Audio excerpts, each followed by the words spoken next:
ለምንድነው ሁሉ ጊዜ ያሰብኩት ያቀድኩት ወደ ተግባር የገባውበት ነገር የሚበላሽው ብለን ራሳችንንም ሰውንም እንጠይቃለን በእግዚአብሔር ላይ እናማራለን የዚህ ሁሉ ማለትም ሐሳባችን እቅዳችን ተግባራችን በቀላሉ የሚበላሽው ለሰውና ለሰይጣን እየተናገርን ነው አንድ ሰው አይደለም ተግባሩን ገና ከጅምሩ ሊፈጽም ሊያደርግ ያሰበው የድርጊቱን ሐሳብ ለሰዎች በተለይ ለጓደኞቹ እንደበጎ አድርጎ ከተናገረ ሰይጣን በቀላሉ ያበላሽበታል ለሰው የተናገርነውን ሁሉ ሰይጣን ይሰማል ሐሳባችሁን እቅዳችሁን ተግባራችሁን ለሰው ተናገራችሁ ማለት ሰይጣን ሳይጠይቃችሁ ለሰይጣን ተናገራችሁ ማለት ነው ዝም ብላችሁ ወደ ተግባር ግቡ አታውሩ ለሰው ሁሉ አትናገሩ ከመጀመራችሁ በፊት ታውሩና መረጃ ለሰይጣን ተሰጡና ሳትተገብሩ ከጅምሩ ይበላሽባችኋል አንድ ነገር አደርጋለሁ ብላችሁ ገና ሳትጀምሩ ተናገራላችሁ ሰይጣን ካፋችሁ ይቀልባል ዶሮ ጥሬ እንደምትለቅም ሁሉ ሰይጣንም የተግባር ሐሳባችሁን ስትናገሩ ካፋችሁ እየለቀመ ከፊታችሁ እየቀደመ ሁሉ ነገራችሁን እያጠመመ ያበላሽባችኋል ሐሳብ አይወራም እቅድ አይነገርም ግድ ከሆነ ተግባር ላይ ስታውሉት አውሩ ተናገሩ ለምሳሌ እጮኛ ስትይዙ ለጓደኛችሁ ለቅርብ ሰዎች በውል ያልታወቀው መሰረት ያልያዘውን እጮኝነት እኔኮ እከሌ የሚባል እከሌት የምትባል እጮኛ ይዣሉ አትበሉ ዝም በሉ እጮኝነታችሁ ወደ ተዳር ሊቀየር መስመር ይዞ ልትጋቡ ስትወስኑ እኔ ላገባ ነው ያላችሁ ነጋሪት አትጎስሙ ዝም በሉ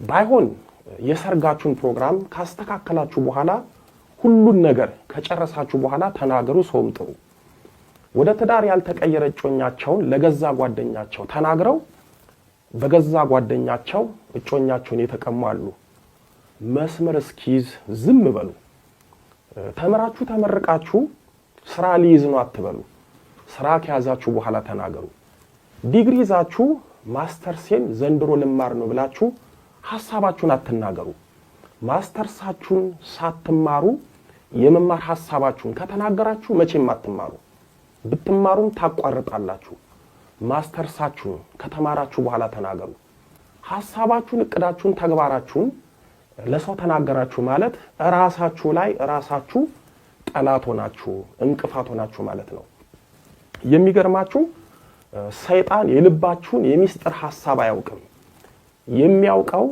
የሚሰማው ስትናገሩ ስታውሩ ነው ተናገራችሁ ማለት ከሰይጣንና ከመቀኞቻችሁ ጋር ግልጽ ጦርነት ከፈታችሁ ማለት ነው ስለዚህ አትናገሩ አታው እኔኮ በዚህ ዘመን እግዚአብሔር ይስጥልኝ ሲባል ብቻ ሳይሆን እግዚአብሔር ያጥፋችሁ ሲባል እንኳን እልል የሚል ህዝብ ያለ ነው የሚመስለኝ ምን እንደሚባል ሁሉ እኮ ሳናውቅ እልል እንደው እኮ ጹም ድንቅ ነው ዝም ብለን እልል ብለን እልል ያን ነው ቀለን የቀረ ነው ቦነቱ ማለት አስተዋይ መሆን ይገባል ክርስቲያን ደልዳላ ነው ሳይመረምር አይጮህም ሳይመረምር አያጨበጭብም ሳይመረምር አይከተልም በከንቱ ነገር አያወራም እቅዱንም አይለፈልፍም በየቦታው ወሬኛ መሆን አይገባም እስቲ ዝም በሉ መድኃኔ ዓለም እኮ ዝም ብሎ እኮ ነው ሰይጣንን ያጠፋው ዝም ብሎ አጠፋው ዝም ሰንበትን ሽርሃል ዝም ህግ ሽርሃል ዝም በደል ፈጽመሃል ዝም እርኩስ ምራቅ ሲተፉበት ዝም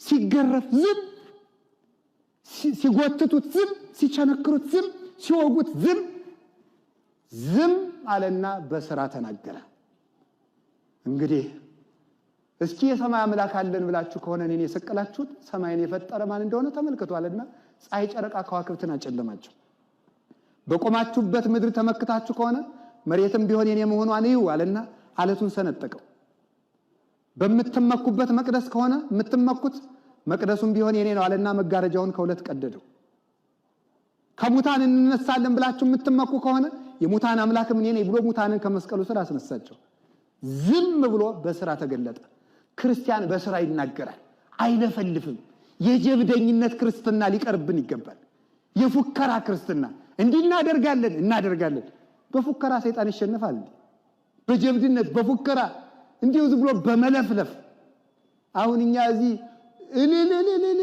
እያልን ስለፎከር ሰይጣን ይሸነፋል ወይ ጉድ! ሰይጣን በሰልፍ አይሸነፍ። ሰይጣን የሚሸነው በልብ ስራ ነው። ሰርተን እንድንገለጥ መድኃኔዓለም ይርዳል። ሰርቶ መገለጥ ነው የሰው ልጅ ማለት። እስቲ ዝም ብላችሁ ስሩ። በሞቴ ዝም ብላችሁ ንግዱንም ስሩ፣ ትምህርቱንም ስሩ፣ ሕግም ተማሩ፣ እወቁ። ለቤተ ክርስቲያን ሰርታችሁ ስራችሁ ይታይ። ሁለት መነኮሳት 58 ዓመት በዝምታቸው ሰይጣንን አላግጠውበታል። ሰይጣን እቅዳችን የሚያበላሸው እየሰማ ነው። ዝም እንዲሁ በሞቴ አፈርሰውን ከዛሬ ጀምሮ በየፌስቡኩ መለፍለፍ አቁሙ። ዝም በሉና ስራ ስሩ። ዝም ብላችሁ ሁለት መነኮሳት ቀለዱበት። ምን ያደርጋሉ መሰላችሁ? ሰይጣን የልብን ማወቅ አይችልም፣ ያፍን ግን ያውቃል። ለምሳሌ እንዲህ አለ፣ እንዲህ ያደርጋሉ። በዓት ሊያጸኑ ሲፈልጉ ስንት ዓመት ከዚህ ገዳም ተቀመጥ እስኪ እንዙር ይላሉ። አይ እነዚህ ዘዋሪ ናቸው አይረቡም ብሎ ሌላ ፍለጋ ሲሄድ እነሱ እዚያው ቁጭ። ሊጸልዩ ሊያድሩ ሲፈልጉ ምን ያደርጋሉ? ብዙ ቀን ጸለይን እስኪ ዛሬ እንረፍ ይላሉ። አይ እነዚህ እንቅልፋም ናቸው ብሎ ሌላ ፍለጋ ሲሄድ እነሱ ጸሎትን ሲያንገበግቡት ያድራሉ። በተቃራኒው እያወጉ ሰይጣን እቅዳቸውን ሳያውቅባቸው ለቅድስና በቅተው 58 ዓመት በተጋድሎ ጸንተው ኖሩ። እኛ እኮ እየለፈለፍ አንድ ነገር ገና ሳንጀምረው እንለፈልፍና ሰይጣን ያበላሸዋል። ክርስቲያን ማለት ደልዳላ የተረጋጋ ጽሙና ህዳት ያለው ህዳት ለመናፍቃን እርጋታ የላቸውም። ችኩልነት፣ ሁከት፣ ጭብጨባ፣ ድልቂያ ይወዳሉ። የመድኃኔዓለም ልጆች ግን በመረጋጋታቸው ይታወቃሉ። ረጋ በማለታቸው። ረጋ ያለ ልቡና ያድለን። አሜን በሉ። እንዴ አፍን እንደመጠበቅ ያለ ነገር የለም። አንድ የቅኔ መምህር አሉ። አሁን ኢትዮጵያ ካሏት ትልልቅ አባቶች መካከል አንዱ ናቸው። የኔታ ጥበቡ ይባላሉ። እና አንዱ ሂዶ እባክዎት የኔታ ጥይት እንዳይመታኝ የሚያደርግ መጠበቂያ ይድገሙልኝ ይላቸዋል። ነው አሉት። አዎ እምሰጥን ትቀበላለህ? አዎ ከጥይት የሚጠብቅ አፍ ነው አሉት። ቅዱስ ዳዊት ምን አለ? ላፌ ጠባቂ አኑርልኝ። እስኪ በሉ አንድ ጊዜ ሁላችሁም ላፌ ምን አኑርልኝ አለ? ጠባቂ አኑርልኝ። ከመከራ የሚጠብቅ አፍ ነው። ዝም ብሎ ስራ መስራት እሱ ክርስቶሳዊነት ነው። በዚህ ወቅት ነገ እንዲህ ይሆናል፣ የዛሬውን እንድናደርጋለን፣ የዛሬ ዓመት እንዲህ አይባልም። ዝም ብሎ መስራት እንድንሰራ እግዚአብሔር ይርዳን። ወሬኛነታችን እግዚአብሔር ያስወግድልን። አንድ ነገር ንገራችሁ። ከኢትዮጵያ ነገስታት መካከል የወሬኛ ሕግ ያወጡ አፄ ኃይለ ሥላሴ ነበሩ። መጀመሪያ አፄ ኃይለ ሥላሴ ወደ ስልጣን እንደመጡት ያወጡት የመጀመሪያው ሕግ የወሬኛ ሕግ ነው። ወሬኛ ሰው ከየትኛውም የኢትዮጵያ ሕገ መንግስት እኔ የዛሬውን ሊኖረው ይችላል። ወሬኛ እንዲህ ብሎ ይቀጣ የሚል እኔ አላነበብኩት። አፄ ኃይለ ሥላሴ መጀመሪያ ያወጡት ግን የወሬኛ ሕግ ነው። ወሬኛ ይቀጣ ብሎ አወጡ። ከሾማቸው ሚኒስትሮች መካከል አንዱ ወሬኛ ሆኖ ተገንቶ መጀመሪያ የቀጡ ሚኒስትራቸው ነው። ወሬኛ ለሀገርም አይጠቅምም ለእግዚአብሔርም አይጠቅም። ዝም ብሎ የሚሰራ ነው። እንዲህ ያለ ሰው ሁከታ ወሬኛ ሰው እኮ ነው። አንዳንድ ጊዜ ዲያብሎስ እንዴት እንደሚጫወትብን ተመልከቱ። ብሶታችን ያጠናና ብሶታችን የሚነግሩንን ሰዎች እየተከተል ብሶታችን ሳይፈታ እንድንሞት ያደርገናል። ዝም ብለን እያጨበጨብን ብሶታችን የነገሩን ሰዎች ራሳቸው ግን ተንኮለኞች ለመሆናቸው ግን ማስረጃ የለንም።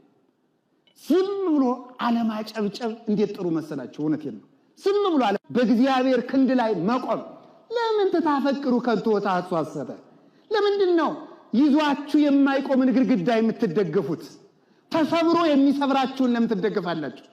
በትክክለኛው ክንድ ላይ በርታ ብሎ ደልደል ብሎ ሞት መጣ እንዲመጣ የሚል ሰው ካለ በእግዚአብሔር ተወከልኩ እፎት ብልዋ ለነፍሴ ማለት እንደ ቅዱስ ዳዊት በእግዚአብሔር ታምኛለሁ ነፍሴን ምን አድርጊ ነው የምትሏት ይላል ቅዱስ ዳዊት። በሱ ተመክቻለሁ።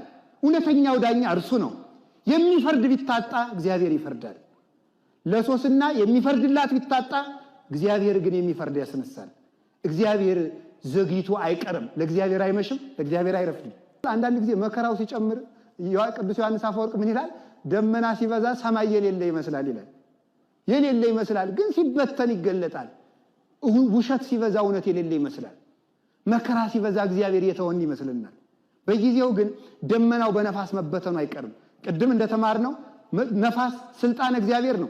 ያበጥረዋል። እያበጠረ ደመናው ይበተናል። ይሄ ዝናብ የሌለው ውሃ የሌለው ከንቱ ደመና ውሸታሙ ይራገፋል። ሆዳሙ ስግብግብ ይራገፍና ንጹህ ሰማይ ይታያል።